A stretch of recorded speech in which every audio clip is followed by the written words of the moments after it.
আছে, বৈশিষ্ট্য আছে বৈষ্ণবের মধ্যে কাশ্মীর মধ্যে, যদিও বৈষ্ণব শব্দটা পূর্ণ শব্দ। বিষ্ণু থেকে, নারায়ণ থেকে পূর্ণ দর্শন আরম্ভ হয়েছে, সুতরাং তত্ত্ব দর্শন ঠিক আছে। কিন্তু যারা কৃষ্ণ, যারা তাদের আরাধনা শ্রেষ্ঠ আরাধনা। এই জন্য সব সময় বলা হচ্ছে আপনারা কৃষ্ণ আরাধনা করুন। আমরা কৃষ্ণ আরাধনা করব, শ্রেষ্ঠ আরাধনা। আরাধনার তরিকা বলতে গিয়ে বলছেন রম্যা কাচিদ উপাসনা ব্রজবধূ বর্গেণ যা কুন্তিকা।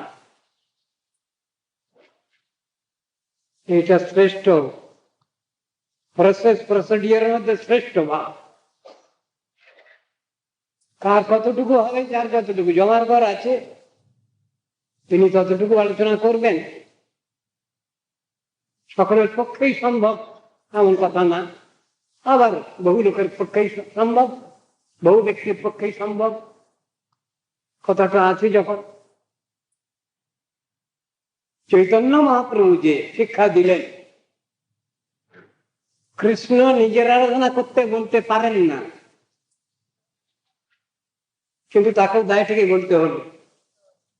আর সেই কথা রাধা গোবিন্দ মিলিতন গৌরহরি চৈতন্য দেব এসে সেই কথা বলছেন। নিত্যানন্দ প্রভু বলছেন, হরিদাস ঠাকুর বলছেন, ব্রহ্ম হরিদাস আমারে চিনিয়া লহ ভজ গৌরহরি। মহাপ্রভু বলছেন আমার কৃষ্ণের ভজন করো। কৃষ্ণ বলতে পারছেন না, কিন্তু রাধা এবং কৃষ্ণ মিলিত তনু গৌরহরি বলছেন, কান্নাকাটি করছেন, অজোরে ক্রন্দন, আকুল ক্রন্দন, তোমরা কৃষ্ণ ভজন করো। এই কষ্ট করবার জন্য আসতে হয়েছে তাকে, আমাদেরই জন্য। তার নিজস্ব যে চিন্তা ভাবনা সেটা একরকমের, তিনি নিজেও এসেছেন রাধা ভাব অঙ্গকান্তি নিয়ে, রাধা ভাবে শ্রী গৌরাঙ্গ, সেটাও আস্বাদন করার তার উদ্দেশ্য আছে। জগৎজীবের কল্যাণ চিন্তাও আছে, সাধনের চরম অবস্থায় কি লাভ হয় মানুষের সেটাও তার দেখাবার দরকার আছে। আমরা কতটুকু আলোচনা করব, আমরা কতটুকু নিয়ে চলবো, এসব বিষয়ে আলোচনা রয়েছে শাস্ত্রে। আমাদের পক্ষে যতটুকু সম্ভব ততটুকু নিয়ে আমরা চলবো। ভগবানের কথা বলা যাবে, চরমটাও বলা যাবে, কিন্তু সেটা আলোচনাই হতে পারে, সবসময় বাস্তব হয় না।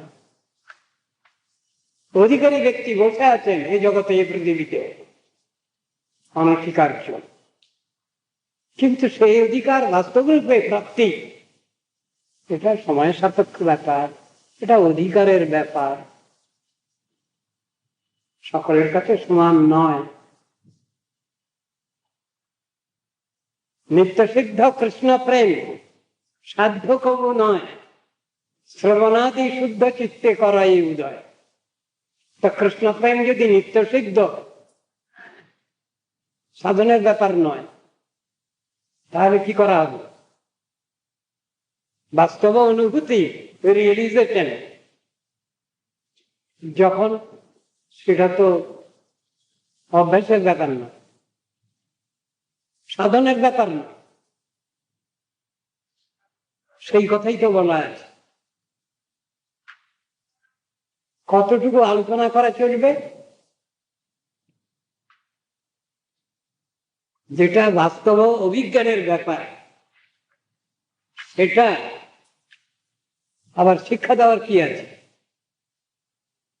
আলোচনার কি বিষয় আছে? যার হবে তার হবে, ব্যাপারটা এইরকম।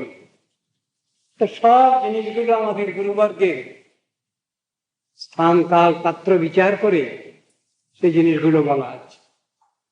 সব স্থানে সবটা বলা চলবে না, সব কালে সবটা বলা চলবে না, সব পাত্রে সবটা বলা চলবে না।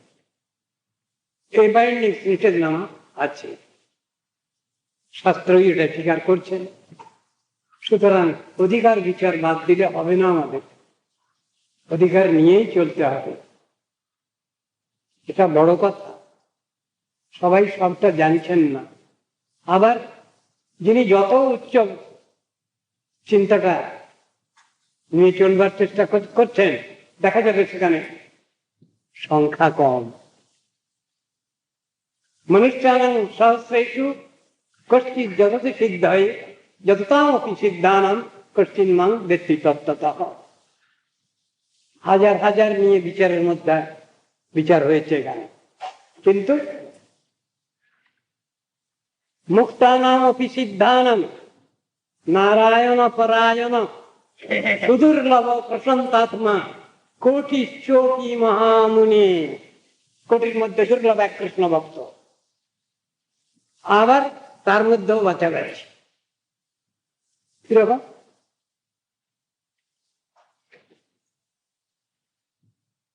ব্রাহ্মণানাং সহস্রেভ্য সত্রজাজি বিশিষ্টতে। সাগ্নিক বিপ্র, সহস্র সাগ্নিক বিপ্র, সহস্রের মধ্যে সাধারণ ব্রাহ্মণের মধ্যে একজন সাগ্নিক বিপ্র শ্রেষ্ঠ। সত্রজাজি সহস্রেভ্য সর্ববেদান্ত পারগ। সাগ্নিক বিপ্র সহস্রের মধ্যে একজন বেদান্ত পারঙ্গত ব্রাহ্মণ শ্রেষ্ঠ। সর্ববেদান্তবিদ কোট্যা বিষ্ণু ভক্ত বিশিষ্টতে। কোটি বেদান্তবিদ ব্রাহ্মণের মধ্যে একজন বিষ্ণু ভক্ত শ্রেষ্ঠ। আবার বৈষ্ণবানাং সহস্রেভ্য একান্তি একো বিশিষ্টতে।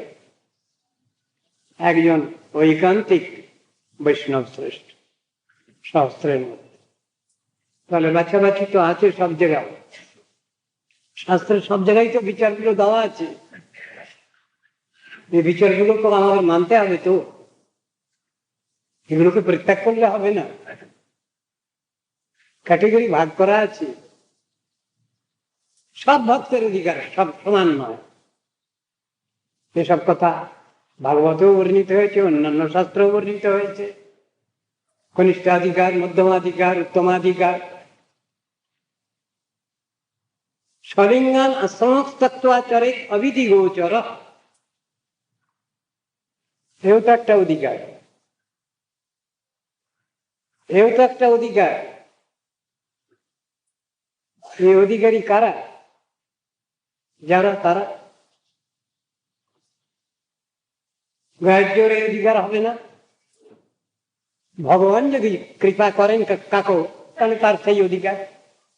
ঈশ্বরের কৃপালে হয়তো যাহারে সেই সেই ঈশ্বর তত্ত্ব জানিবারে পারে। অনুমান প্রমাণ নহে ঈশ্বর তত্ত্ব জ্ঞানে, কৃপা বিনা ঈশ্বর তত্ত্ব কেহ নাই জানে। ভগবানের কৃপার পরে নির্ভর আমাদের করতেই হবে। আবার গুরু বৈষ্ণবের কৃপার পরেও নির্ভর করতে হবে, তা না হলে ভগবত তত্ত্ব কিচ্ছুই জানি না, আমরা বুঝি না। এ বুঝতে গেলে মাথা খারাপ হয়ে যাবে। ভক্তের শ্রেষ্ঠত্ব নিকৃষ্টত্ব বিচার করতে গেলে মাথা খারাপ হয়ে যাওয়ার কথা। কিন্তু তত্ত্বদর্শী যারা, তাদের মাথা খারাপ কখনো হয় না, হবে না। যারা তত্ত্বদর্শন নিয়ে বসে আছেন, তাদের কোনোদিন ভুল বোঝাবুঝি হবে না। তারা কখনো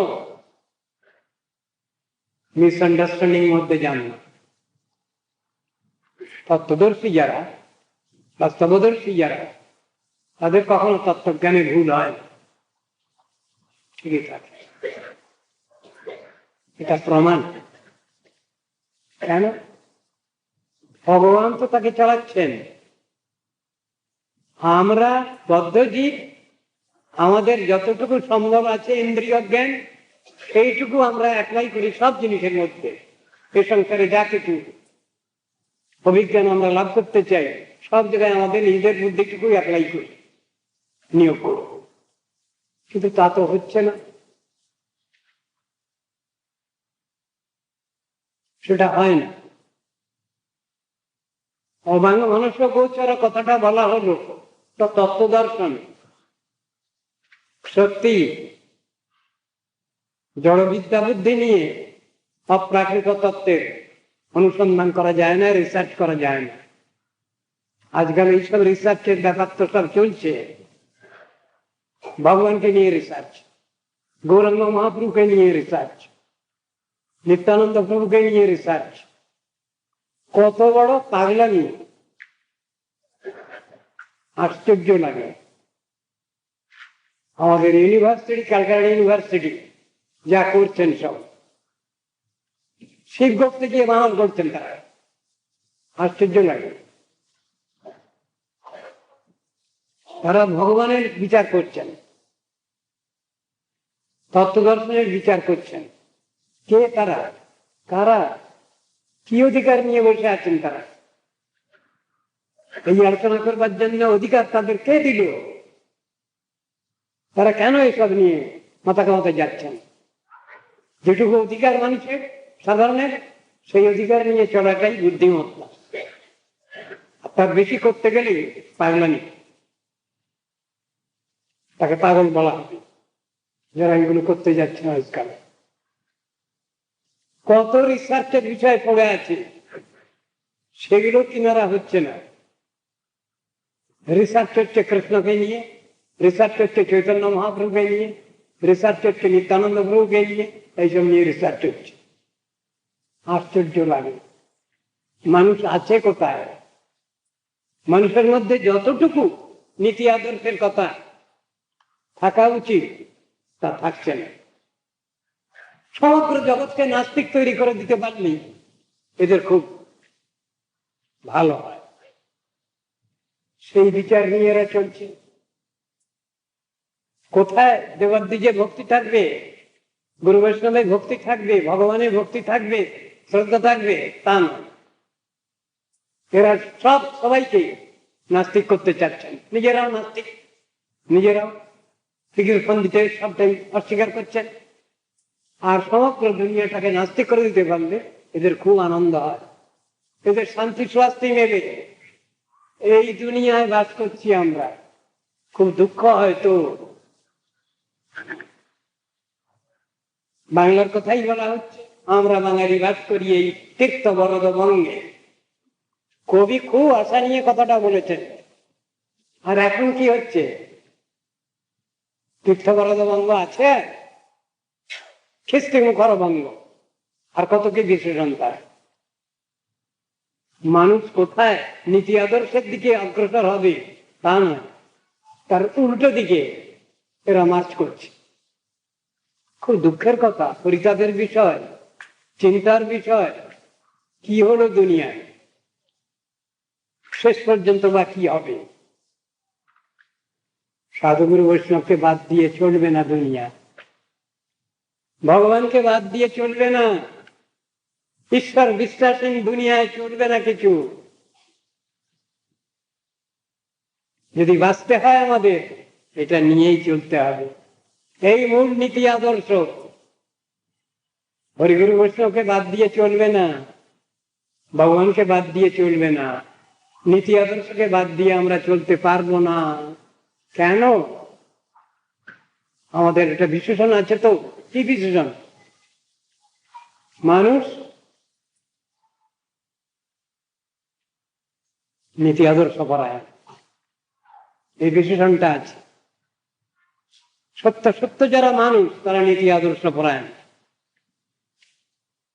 আর যারা চেহারায় মানুষ, কাজেতেও মানুষ, তাদের কিন্তু জন্তু জানোয়ারই বলা হয়েছে, গালাগালি দেওয়া হয়েছে। শাস্ত্রে গালাগালি আছে, ভীষণ গালাগালি, পশু থেকেও অধম এমন গালাগালি রয়েছে, পশ্চাদম শব্দ আছে। দিবস রজনী অমল তবল কচাল পাড়িতে পারো, তাহার মধ্যে কখনো কেন কি গোবিন্দ বলিতে নারো। সংসারে সব কাজেতে আমাদের সময় হয়, কিন্তু যখনই একটু ভগবানের নাম করুন না, একটু ঠাকুরের নাম করুন না, সময় নেই, সময় নেই। সময় কবে হবে? মরে গেলে হবে? বাচ্চা বয়সে পরিভোজন করা যায় না। সবাই বলছেন এখন সংসারে ভোগসুখ করো, বলে তাহলে কখন স্নান করবো? এই মরবার আগে একবার কেষ্টু বিষ্টু বলো, তাহলেই হবে। এই নাকি উপদেশ? শাস্ত্র কি এই উপদেশ শিক্ষা দিয়েছেন আমাদের? কৌমার আচরিত প্রাজ্ঞ ধর্মান ভাগবতানীয়, এই সনাতন ধর্ম ভাগবত ধর্ম অতি অল্প বয়সে, বাচ্চা বয়সে, শিশু বয়সে আচরণ করতে হবে। হা বাজিলাত হরি ভজ, শাস্ত্রের উপদেশ। বাচ্চা বয়স থেকেই এই সনাতন ধর্ম আত্মধর্মের অনুশীলন করতে হবে। এগুলো আমরা ভুলে যাচ্ছি কেন? গুরু বৈষ্ণব জগতে না থাকলে খুব ভালো নাকি? ভগবান টগবান না থাকলে খুব ভালো। কারা বলে এটা? দুষ্টু শয়তান বদমাইশের দল বলে। কেন? তাদের গার্জিয়ান না থাকলে বদমাইশি করতে খুব সুবিধা, শয়তানিতে খুব সুবিধা, বেপরোয়া হতে খুব সুবিধা। তারাই বলে। যারা শান্তশিষ্ট যারা, তারা কখনো বলবে না এটা। তারা গুরু বৈষ্ণবকেও মানবে, ভগবানকেও মানবে, নীতি আদর্শও মানবে, সৎপথও মানবে, সবটাই মানবে। বেশি হয়ে যাচ্ছে না বলুন, এখানে কি কষ্ট হয়? গুরুবর্গ যত কথা বলছেন সব কথাগুলোই দামি কথা। আমরা বুঝি চাই নাই বুঝি, মাথায় ঢোকে না তো। যে জিনিস আমার মাথায় ঢোকে না ওটা বাজে জিনিস, এই বলে উড়িয়ে দিচ্ছি আমরা। কিন্তু মাথায় না ঢুকলে ঢোকাবার চেষ্টা করতে হবে তো। এটাই তো প্রচেষ্টা, এটাই তো সাধন। আবার শুধু চেষ্টা করলেও তো হবে না, ভগবত কৃপাও তো চাই, গুরু বৈষ্ণব কৃপাও তো চাই। তা নাহলে তো সাধনে সিদ্ধি লাভ হচ্ছে না। মা যশোদা কৃষ্ণকে বাঁধতে গেছেন, কৃষ্ণ একটু ভেলকি ভোজ বাজিয়ে লাগিয়ে দিলেন মায়ের সঙ্গে, কিছুতেই বাঁধতে পারেন না। বারবার করে 2 আঙ্গুল করে কম পড়ে যায়। এবং স্বগেহতামানি যশোদা সন্ধ্যা দত্তপি, যত রশি না জোড়া দিচ্ছেন প্রত্যেকবারই 2 আঙ্গুল করে কম পড়ে যাচ্ছে। এই 2 আঙ্গুলের ব্যাখ্যা তো দিয়েছেন শাস্ত্রে। সাধন 1 আঙ্গুল, আর 1 আঙ্গুল কৃপা, ভগবত কৃপা। ভগবান যদি কৃপা না করেন, দয়া না করেন, আমরা যত প্রচেষ্টাই করি না কেন সিদ্ধি লাভ অসম্ভব। সেই কথাই তো শাস্ত্র শিখাচ্ছেন। আমরা এর থেকে শিক্ষা নেব যে আমাদের চেষ্টাটা আন্তরিক হওয়া চাই, নিষ্কপট হওয়া চাই, তাহলে সবটা ঠিক আছে। আর চেষ্টার যদি আন্তরিকতার অভাব হয় তাহলে কিছুই হয় না, সবটা ফেল, সবটাই নালান ভয়েড হয়ে যাবে। সেই কথা শেখানো হচ্ছে। সাধন ভজনের ব্যাপারের মধ্যে নিষ্কপটতা খুব বড় জিনিস। সাধুগুরু বৈষ্ণবের উপদেশের মধ্যে নিষ্কপটতা শব্দটা বারবার ব্যবহার করা হয়েছে। নিষ্কপট যদি আমরা না হতে পারি তাহলে আমাদের কোনো এতেই সিদ্ধি লাভ নেই। কপটযুক্ত অবস্থা, মুখে এক বাইরে এক, হবে না। তা বৈষ্ণব ঠাকুরের মহিমা মাহাত্ম্য প্রকাশ করছেন পদকর্তা। সেখানে কি বলছেন? অন্তর বাহিরে সমভাব, নির্দোষ আনন্দময়, কথাটা বলা আছে। সেখানে অন্তর আর বাহির দুটো একই থাকে। সেখানে ডুপ্লিসিটি থাকবে না, দমনা ভাব থাকবে না, ভিতরে একরকম বাইরে একরকম থাকবে না, একরকমই থাকবে। কার সঙ্গে কেমন ব্যবহার করব যদি প্রশ্ন আসে, শাস্ত্র বলছেন রাজনীতির কথা একটু কিন্তু সঠিক স্বার্থং সমাচরে। তাহলে গুরু বৈষ্ণবের সঙ্গে কি করব? সাহায্য, humbleness. Yes, I am always at your service. এই ভাব থাকবে, সার্ভিং টেম্পারামেন্ট থাকবে, অনেস্ট ইনকোয়ারি থাকবে, পরিপ্রশ্ন। এ না হলে তো সেবা হয় না। কর্তব্য পালন আর সেবা দুটো পৃথক জিনিস। আমরা সংসারে কর্তব্য পালন করি, দায়িত্ব পালন করি, এগুলো কি? এই দিয়ে ভগবানকে সন্তুষ্ট করা যায় না, গুরু বৈষ্ণবকে সন্তুষ্ট করা যায় সর্বদার দ্বারা, আন্তরিকতার দ্বারা। সরল কিনা সেটার পরীক্ষা দিলেন একজনে, তিনিও গুরুতত্ত্ব। বজ্রঙ্গলী হনুমানজিকে কি বলবেন আপনারা? তিনি পরীক্ষা দিয়েছেন লক্ষণ গুরুর কাছে, তিনি চ্যালেঞ্জ করেছেন। উনি বলেন, এই দেখো ফেড়ে রাখ, আমি ফেড়ে দেখাচ্ছি, আমি ফেড়ে দেখাচ্ছি। আমি কি দেখছিলাম? আমি দেখছিলাম প্রত্যেকটা মুক্তাদানার মধ্যে সীতারাম আছেন কিনা, আমি পাচ্ছিলাম না বলে ফেলে দিচ্ছিলাম। তোমার এত অহংকার? আমার মোটেই অহংকার না, দেখো তাহলে। আমার হৃদয় সিংহাসনে আমি বসিয়ে রেখেছি, সীতারামকে বসিয়ে রেখেছি। ঠিক ওই রকম ধরনের বাস্তবতা। পরীক্ষাটা এখানে ওই রকম। যদি আমার সামর্থ্য থাকতো তাহলে দেখাতাম। এই অহংকারের কথা নয়, বাস্তব ক্ষেত্রটা এই সরলতা থাকবে প্রত্যেকের সাধনার ক্ষেত্রেতে, এবং সিদ্ধ অবস্থা তো আছেই। ওটা কারণ সিদ্ধ ভূমিকাই থাকে না। এমন সরল হলে পারে তারা সিদ্ধ মহাত্মা, সেই অবস্থাটা তাদের। সুতরাং তাদেরকে পরীক্ষা করবে। আমরা সাধারণ বিদ্যা বুদ্ধির লোক হয়ে সিদ্ধ মহাত্মাদের পরীক্ষা করব কি করে? সে ক্ষমতা কি আমাদের আছে? আগে ক্ষমতা অর্জন করতে হবে পরীক্ষা। সবাই আমরা পরীক্ষক নই, আমরা সব পরীক্ষার্থী। এই চিন্তাটা রাখতে হবে আমাদের। আমরা সবাই সাধন ভজন করছি। সিদ্ধ মহাত্মা যারা, তারা কোনো বাহাদুরি করেন না, তারা কাউকে পরীক্ষা করতে যান না বা যাবেন না, গেলে পরে অন্যায় হয়।